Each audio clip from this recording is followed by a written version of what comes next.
C'est le début aujourd'hui de la Veggie Pride et ça dure à peu près 3 jours. Et on va accueillir l'une de ses organisatrices, elle s'appelle Camille Dupuis.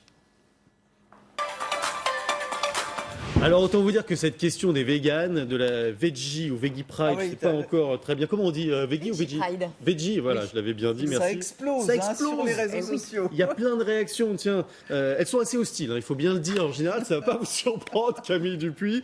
Que chacun reste libre de ses choix, ne mélangeons pas morale et bouffe. C'est pas aimer les bêtes que de piquer toute la verdure. J'aime pas les fanatiques. C'est le genre de terme que vous êtes habitué à entendre, j'imagine. Être végane, ça peut rendre malade. Ça aussi, c'est une croyance largement ancrée. Camille Dupuis, vous allez nous dire ce que vous en pensez. Puis enfin, des frites sans steak, ça c'est tout simplement pas concevable, nous dit Nathalie Le Collinet. Cette hostilité, vous en avez l'habitude, Camille Dupuis. C'est vrai que ça déchaîne les passions. On vous regarde comme des illuminés, voire comme des sectaires. Oui, on a l'habitude de ce genre d'attaque, en effet, mais aussi de plus en plus de gens intéressés, curieux, qui ont entendu parler des méfaits de la viande pour la santé, pour l'environnement, et surtout qui ont vu les vidéos, notamment diffusées par L214, qui va s'infiltrer dans les abattoirs et qui montrent la réalité. Donc on a aussi beaucoup de très bons échos. La consommation de viande, elle a tendance à diminuer, c'est vrai, depuis les années 80. Elle n'atteint plus que 20% de la part de consommation des dépenses alimentaires, contre 26% dans les années 60. Ça baisse et surtout, on sent une montée de ce phénomène vegan qui est assez générationnel. Il y en a beaucoup chez les jeunes. Exactement. Moi, j'observe comme vous que c'est surtout les 15-20 ans qui sont en train de s'emparer du mouvement, ouais. Et voilà, qui incarnent vraiment l'avenir de ce mouvement. Le véganisme est en pleine expansion et pour cause. Il a vraiment tout pour plaire, avant tout pour les vraiment avant tout pour les animaux.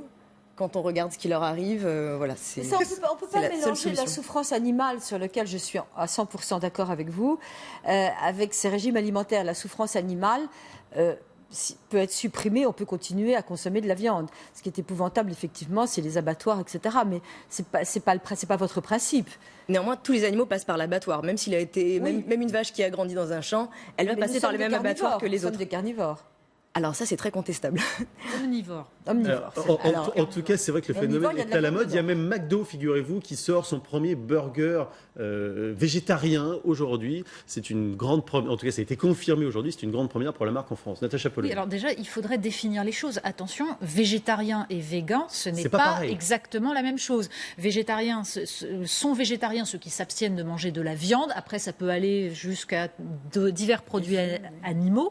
Les végans sont ceux qui s'interdisent d'utiliser tout produit animal, c'est-à-dire le cuir, la laine. Or, c'est là que ça devient un peu particulier. C'est-à-dire que considérer que le mouton est exploité par l'homme parce qu'on lui prend sa laine, c'est quand même passer à un cap supérieur qui est assez différent. Je comprends parfaitement qu'on estime d'abord que nous mangeons trop de viande, ce qui est vrai, de la mauvaise viande industrielle produite dans des conditions absolument ignobles.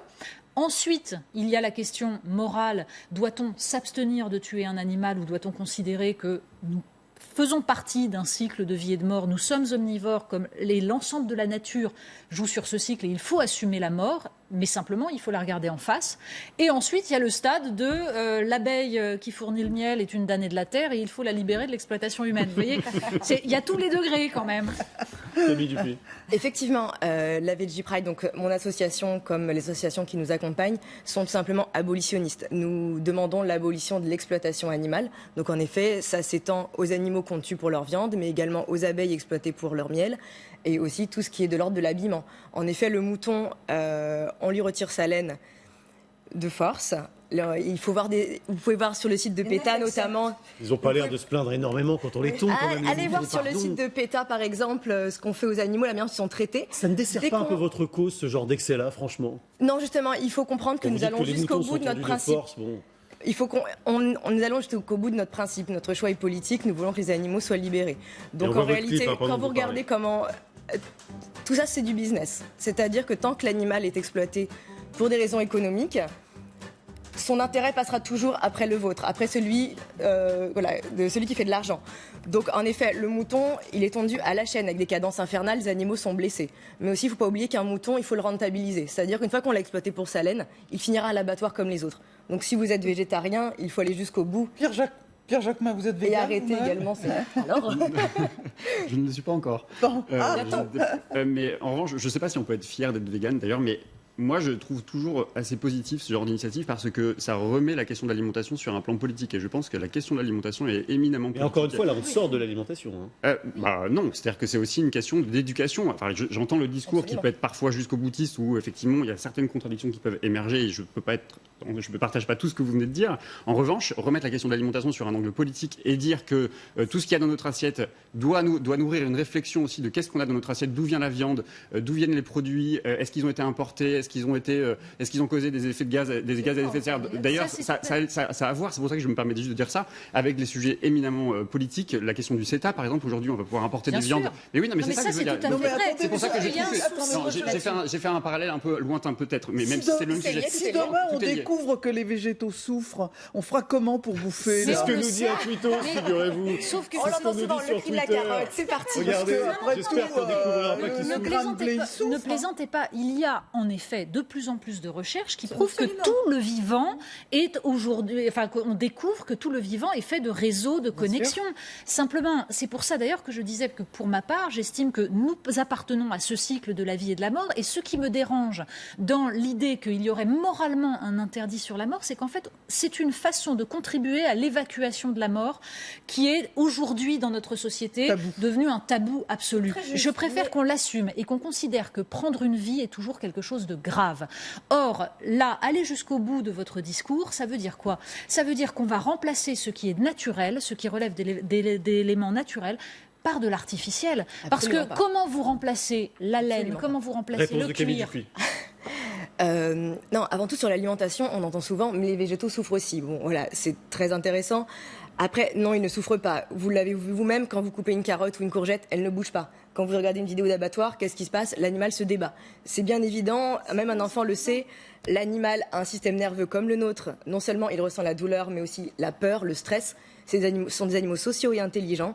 Ils ont peur tout comme nous. Et également le poisson, pas que les animaux terrestres. D'autre part, le végétal ne souffre pas, il ne possède pas de système nerveux. D'accord. Qu'il ait après des connexions, qu'il se passe des choses au niveau des végétaux, d'accord. Mais et deuxième chose, le seul carburant nécessaire pour votre machine, votre corps, ce sont les végétaux. Oui, la viande n'est absolument pas nécessaire. Des fibres chimiques. Merci. Vous oubliez Merci beaucoup Camille Dupuis. La Veggie Pride. Où est la place du bon sens? Vous dites des choses... Elle est au cœur de notre débat. Elle est au cœur des véganismes. Comment vous nourrissez votre petite fille qui a 3-4 ans? Allez, on va terminer là-dessus. Comment vous la Veggie Pride, pour toutes les infos justement et pour les réponses aux questions que pose Sophie Manteau. Oui, allez sur le site et puis la Veggie Pride jusqu'à dimanche. Merci Camille Dupuis. Merci. Vous restez avec nous, La République LCI revient juste après le journal. À tout de suite.